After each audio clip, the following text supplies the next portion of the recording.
Mes chers compatriotes, ce soir, c'est la dernière fois que je vous présente mes vœux comme président de la République. C'est pour moi un moment d'émotion et de gravité.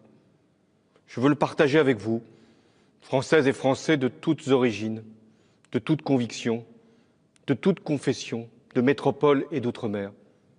Je veux d'abord vous parler de ce que vous avez enduré cette dernière année lorsque notre pays a été frappé par de terribles attentats. Celui de Nice, le 14 juillet dernier, mais aussi celui de Magnanville, de Saint-Étienne-du-Rouvray. Je pense en cet instant aux victimes, à leurs familles, aux blessés qui souffrent dans leur cœur et dans leur chair. Je sais aussi l'inquiétude qui est toujours la vôtre face à cette menace terroriste qui ne faiblit pas, comme hélas en témoigne ce qui s'est produit à Berlin ces derniers jours. Il me revient donc, avec le gouvernement de Bernard Cazeneuve, d'assurer votre protection. J'y consacre tous les moyens nécessaires. Et je veux rendre hommage à nos policiers, à nos gendarmes, à nos militaires, qui se dévouent jusqu'au sacrifice pour assurer notre sécurité. Face aux attaques, vous avez tenu bon. Les terroristes voulaient vous diviser, vous séparer, vous effrayer. Vous avez montré que vous étiez plus forts, rassemblés, solidaires et unis. Vous n'avez pas cédé aux amalgames, aux stigmatisations, aux vaines querelles.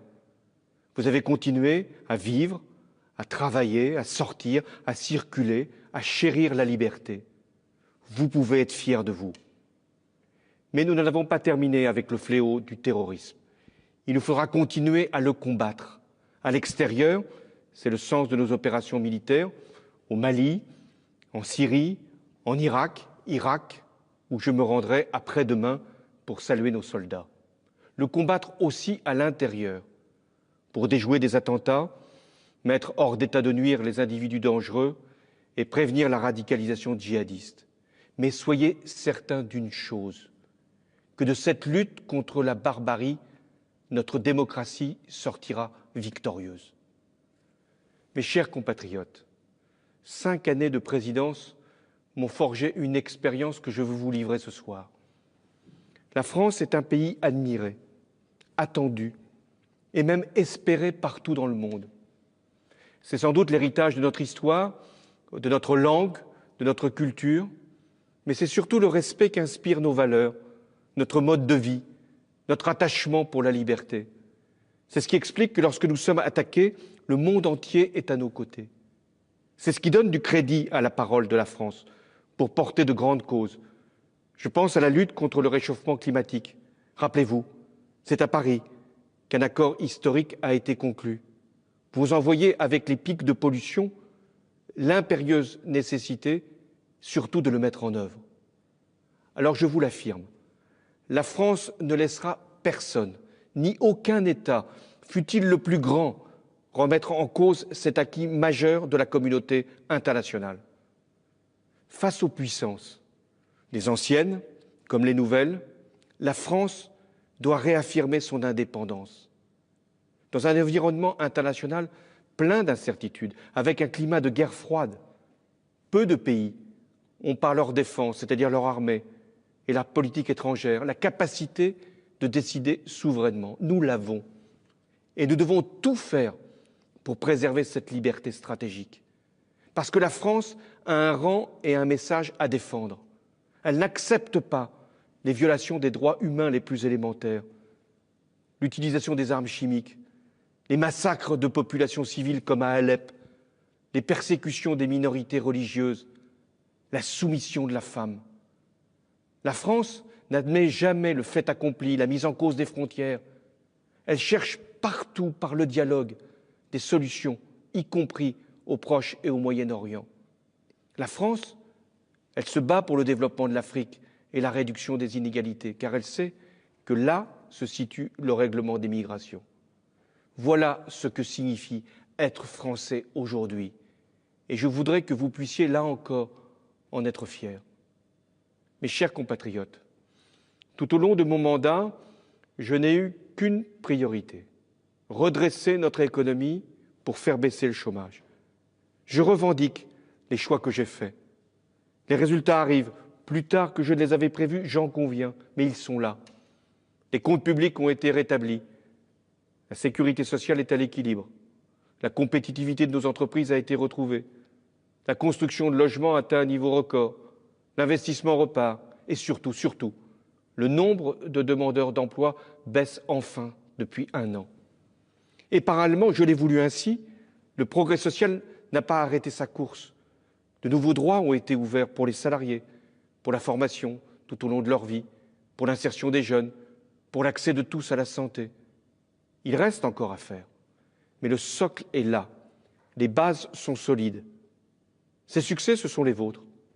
Vous devez vous en emparer, non pour nier les difficultés, elles demeurent, occulter les souffrances, elles sont là, ou repousser les choix, il y en aura à faire, mais pour prendre conscience de vos atouts, de vos talents, de vos capacités, de vos réussites. Notre principal adversaire, c'est le doute. Vous devez avoir confiance en vous, surtout face aux défis qui nous attendent.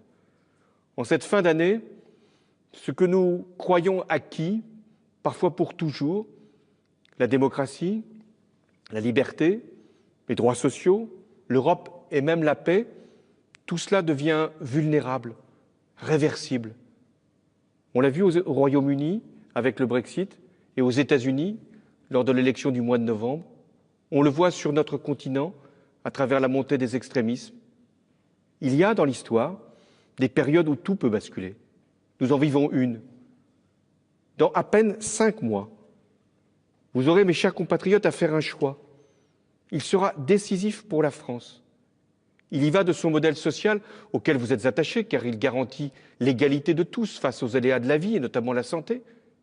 Il y va de ses services publics essentiels, et notamment l'école de la République, là où beaucoup se joue, et notamment pour la jeunesse, qui est notre espérance. Il y va aussi de la capacité de notre pays à saisir les grandes mutations que sont la révolution numérique et la transition énergétique, pour en faire des facteurs de croissance, de bien-être, d'emploi, et non des éléments supplémentaires de précarité et d'instabilité. Il y va enfin de nos valeurs. La France, elle est ouverte au monde, elle est européenne, elle est fraternelle. Comment imaginer notre pays recroquevillé derrière des murs, réduit à son seul marché intérieur, revenant à sa monnaie nationale, et en plus, discriminant ses enfants selon leurs origines? Mais ce ne serait plus la France. Voilà les enjeux majeurs. Les débats qui s'ouvrent les éclaireront. Mais dans ces circonstances, le rôle des forces et des personnalités politiques est immense. Elles doivent être à la hauteur de la situation, faire preuve de lucidité, éviter de brutaliser la société, et puis aussi écarter la dispersion pour certaines de nos forces politiques qui entraînerait d'ailleurs leur élimination. Mais c'est vous, quoi qu'il arrive, qui aurez le dernier mot. C'est pourquoi votre responsabilité est aussi grande. Et la France compte sur vous.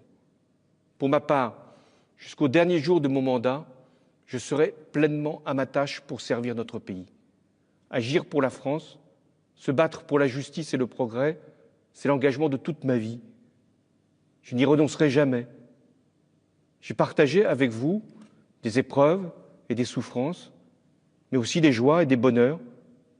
J'ai eu l'immense fierté d'avoir été à la tête d'un peuple debout, fidèle à lui-même et à sa vocation universelle. C'est un lien indéfectible qui nous unit et que rien n'altérera. C'est fort de cette conviction que je vous adresse du fond du cœur mes vœux les plus chaleureux pour cette nouvelle année. Vive la République, vive la France.